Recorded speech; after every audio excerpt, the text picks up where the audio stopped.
नमस्कार। आज हम सब जानते हैं गौतम ऋषि के बारे में। महर्षि गौतम महर्षि गौतम को ब्रह्मा जी के मानस पुत्र माना गया है, कुछ ग्रंथों में, और कुछ ग्रंथों में नहीं माना जाता। वे सप्त ऋषियों में से एक हैं और ऋग्वेद के प्रमुख ऋषियों में गिने जाते हैं। जो तारामंडल, सप्त ऋषि तारामंडल है, उनमें एक है गौतम ऋषि। इनका पारिवारिक जीवन बताते हैं। इनकी पत्नी थी अहिल्या देवी। अहिल्या जी ब्रह्मा जी की मानस पुत्री थी, जिन्हें गौतम ऋषि से विवाह करने के लिए दिया गया था। वे सबस स्वरूप, पतिव्रता और सौंदर्य की मूर्ति थी। बहुत खूबसूरत थी वो। उनकी खूबसूरती पे इंद्र मोह गए थे। इनके बारे में एक कथा है। एक दिन इंद्रदेव ने गौतम ऋषि का रूप धारण करके अहिल्या से छल कर लिया। इस पर गौतम ऋषि ने इंद्र को श्राप दिया कि वो नपुंसक होगा और अहिल्या को शिला मतलब पत्थर बन जाने का श्राप दे दिया। लेकिन साथ ही ये भी कहा कि जब त्रेता युग में श्री रामचंद्र जी यहाँ आएंगे, उनके चरण इस पत्थर को स्पर्श करेगा, तभी तुम्हारा उद्धार होगा।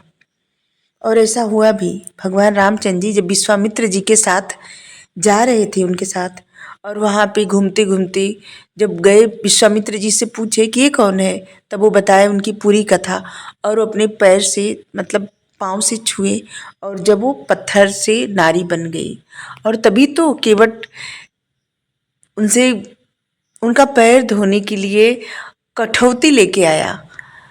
और वो किस तरह से बता रहा है कि जब पत्थर से हो गई नारी, ये तो काठे की नैया हमारी, यही मेरा रोजगार, इससे चले परिवार। मतलब उसका कहना था कि उसकी एक स्त्री है, एक पत्नी है, और पत्नी हो जाएगी तो क्या करेगा। अगर नैया भी स्त्री बन गई तो कैसे संभालेगा। यही तो उसका रोजगार है, और कैसे दो दो स्त्रियों का पालन पोषण करेगा। और इसीलिए भगवान का पैर धुला। और कहा जाता है कि उसको सब पता था कि वो भगवान है, लेकिन पता नहीं, पता था नहीं पता था उसकी सोच क्या थी। लेकिन यहाँ पे आता है अहिल्या उद्धार के रूप में। रामायण में ये बातें प्रसिद्ध हैं कि भगवान जी श्री रामचंद्र जी अपने चरण से उनको स्पर्श किया और उनका उद्धार हो गया एक ज्योति के रूप में, और वो फिर से ब्रह्मा जी में समा गई। शास्त्रों में ऐसा कहा गया है कि गौतम ऋषि के कई शिष्य थे,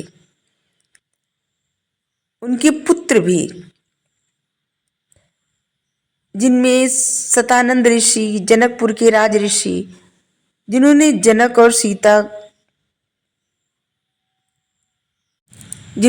और सीता को राम कथा समझाई थी।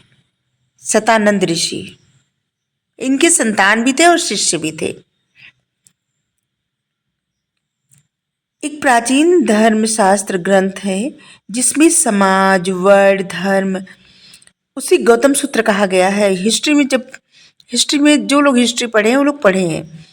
वर्ण, धर्म, विवाह, संन्यास, यज्ञ, दंड, न्याय की विधियां, यह मनु स्मृति से प्राचीन मानी जाती है। स्मृति, गौतम स्मृति।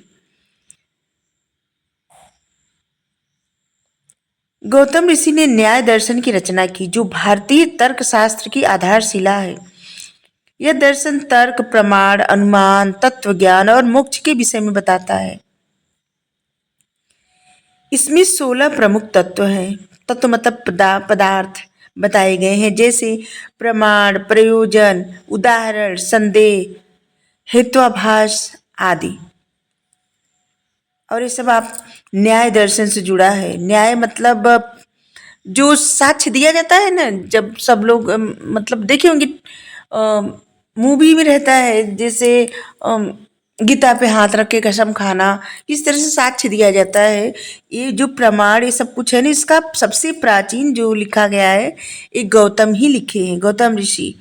गौतम का न्याय सूत्र यहीं से आता है ये सब, जहाँ पे दर्शन, तर्क, प्रमाण, अनुमान, तत्व ज्ञान, मोक्ष, ये सब के विषय में बताता है। और जहाँ पे प्रमाण दिया जाता है, जैसे प्रमाण, प्रयोजन, उदाहरण, संदेह, हेत्वाभास। इसीलिए इन्हें आचार्य गौतम या फिर तार्किक ऋषि भी कहा गया है। गौतम आश्रय त्र्यंबकेश्वर नासिक महाराष्ट्र के पास स्थित है। यहाँ गौतमी नदी बहती है जो गौतम ऋषि की तपस्या से उत्पन्न हुई मानी जाती है। गौतम ऋषि ने अनेक वर्षों तक अन्न जल और वायु त्याग करके कठोर तप किया था और उनका आश्रम विद्या शांति और केंद्र का एक महत्वपूर्ण स्थान है। उनका जो आश्रम है, गौतम ऋषि ने जो विशेष योगदान दिए हैं वो है वेद में ऋग्वेद के मंत्रदाता हैं और दर्शन शास्त्र में न्याय दर्शन के प्रवर्तक हैं। समाज शास्त्र में धर्म सूत्र के रचयिता हैं और न्याय व्यवस्था में दंड अपराध सामाजिक नियमों का निर्धारण। शिष्य परंपरा में सतानंद जैसे ऋषियों की परंपरा इन्होंने स्टार्ट की थी, शुरू किया था। गौतम गोत्र के लोग महर्षि गौतम के वंशज माने जाते हैं। इनका कर्म क्षेत्र ज्ञान तर्क धर्म नीति से जुड़ा हुआ होता है।